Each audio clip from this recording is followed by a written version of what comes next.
Video के नीचे दिए हुए इस लाल रंग के सब्सक्राइब बटन को दबाकर #TV से जरूर जुड़ें और साथ में दबाएं ये बेल आइकन, जिससे कि आपको हमारी हर नई वीडियो का नोटिफिकेशन मिलता रहे।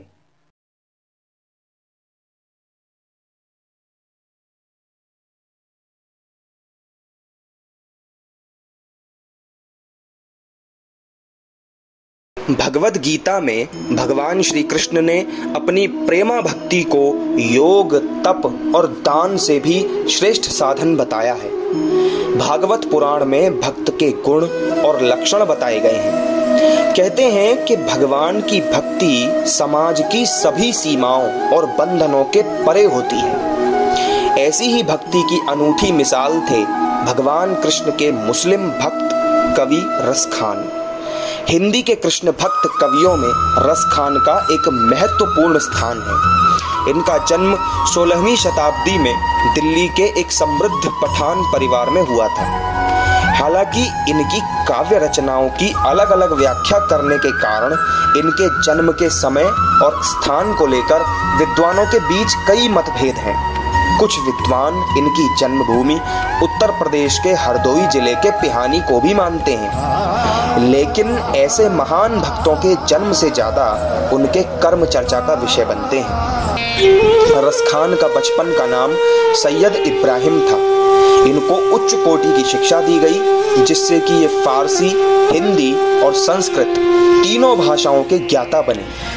मुस्लिम पठान रस खान के कृष्ण भक्त बनने की कहानी भी दिलचस्प है। बताया जाता है कि एक बार वे श्रीमद् भागवत कथा समारोह में पहुंचे, जहां वे भगवान श्री कृष्ण की बाल लीलाओं का सरस वर्णन सुनते सुनते भाव विभोर हो गए। इसके बाद श्री कृष्ण की प्रेम लीला ने उन पर ऐसा जादू डाला कि वे अपनी बाकी सारी पहचान भूलकर केवल श्री कृष्ण के प्रेमी रस खान बनकर रह गए। रस खान ने अपनी एक कृति में लिखा है कि मुगल शासक हुमायूं के अंतिम दिनों में हुए सत्ता संघर्ष के कारण गदर मचने के बाद दिल्ली शमशान बन चुकी थी। तब वे दिल्ली छोड़कर कान्हा के ब्रिज में चले गए। श्री कृष्ण की लीला भूमि वृंदावन आने के बाद गोस्वामी विट्ठल नाथ जी के सत्संग ने उन्हें परम प्रेमी भक्त बना दिया। रस खान ने 1570 ईस्वी के बाद गोकुल में गोस्वामी विट्ठल नाथ से वैष्णव धर्म की गुरु दीक्षा प्राप्त करके अपना सारा जीवन कृष्ण भक्ति और कृष्ण लीलामयी काव्य रचना के लिए समर्पित कर दिया। यहाँ उन्होंने 3 साल तक भगवान कृष्ण की कथा सुनी। प्रेम प्रेम सब कोई कहत, प्रेम न जानत कोई, जो जन जाने प्रेम सो मरे जगत क्यों रोए।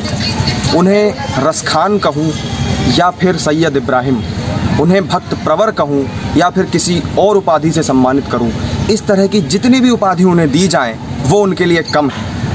मध्यकालीन भारत में रस खान भक्ति के एक ऐसे उदाहरण बनकर उभरे थे जिसने हर धर्म, हर मजहब की सीमा को पार कर एक नया उदाहरण पेश किया था। उनके लिए किसी मजहब का कोई बंधन, कोई सीमा मायने नहीं रखती थी। उनके लिए मायने रखती थी तो बस उनकी कृष्ण भक्ति, जिसमें वो रमे रहते थे।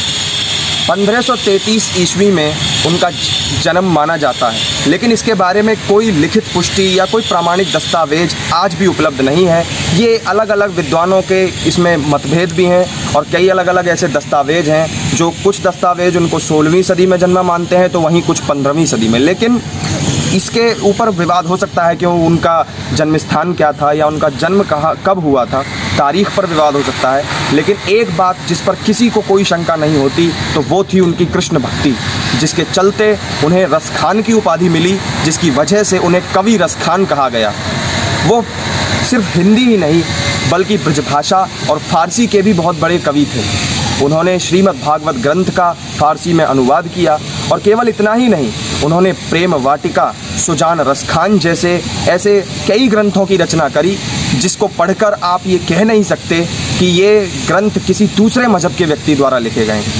जिन मुस्लिम कृष्ण भक्तों के लिए भारतेंदु हरिश्चंद्र जैसे इतने बड़े कवि ने, इतने बड़े पत्रकार ने और इतने बड़े हिंदी के सुधारक ने ये लिखा था कि इन मुसलमान हरिजनन पर कोटिन हिंदू वारिये, उनमें से रसखान का नाम सबसे पहला आता है।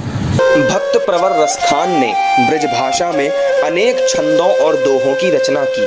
1614 ईस्वी में उन्होंने प्रेम वाटिका ग्रंथ लिखा, जो 53 दोहों का संकलन है। इसके अलावा सवैये कवित्त पद भी लिखे। अब तक की गई खोज में रसखान के 66 दोहे, 4 सोरठे, 225 सवैये, 20 कवित्त और 5 पद, इस तरह कुल 310 छंद प्राप्त हुए हैं। एक बार रसखान गोवर्धन पर्वत पर मौजूद श्रीनाथ जी के दर्शन के लिए मंदिर में जाने लगे। तभी मंदिर के द्वारपाल के कान में किसी ने कहा कि ये तो मुसलमान है, इसके प्रवेश करने से मंदिर अपवित्र हो जाएगा। श्री कृष्ण के प्रति रसखान की प्रेमा भक्ति से बेखबर उस द्वारपाल ने उन्हें मंदिर में नहीं जाने दिया।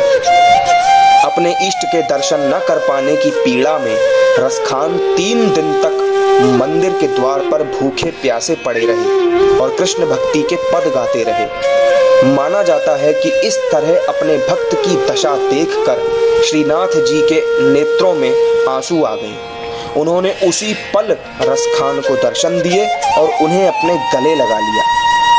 गोवर्धन स्थित श्रीनाथ जी के स्वरूप की जिन जिन लीलाओं के दर्शन रसखान को हुए थे, उनके वर्णन उन्होंने काव्य रूप में किए। रसखान ने ब्रज भाषा में अपने इष्ट देव श्री कृष्ण की लीलाओं का इतना सुबोध और सरस वर्णन किया है कि बड़े बड़े धर्माचार्य भी उनके पदों को दोहराते हुए भाव विभोर हो उठते हैं। भक्त कवि रसखान ने अपनी रचनाओं के माध्यम से जहां भगवान श्री कृष्ण के अनुपम सौंदर्य का वर्णन किया, तो वहीं उनकी ललित लीलाओं की झांकियां प्रस्तुत कर भक्तजनों को अनूठे प्रेम रस में डुबो दिया।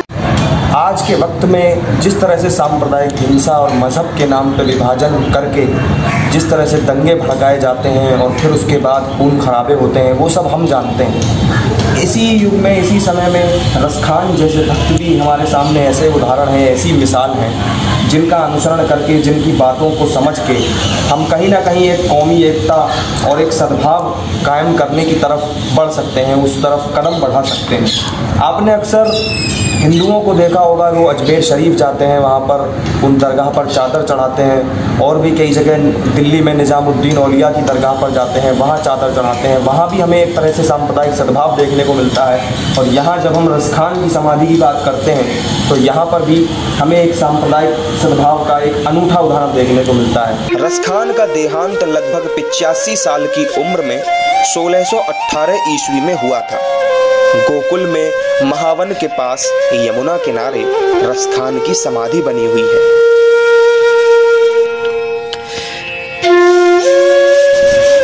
#टीवी के लिए प्रशांत भारद्वाज की रिपोर्ट।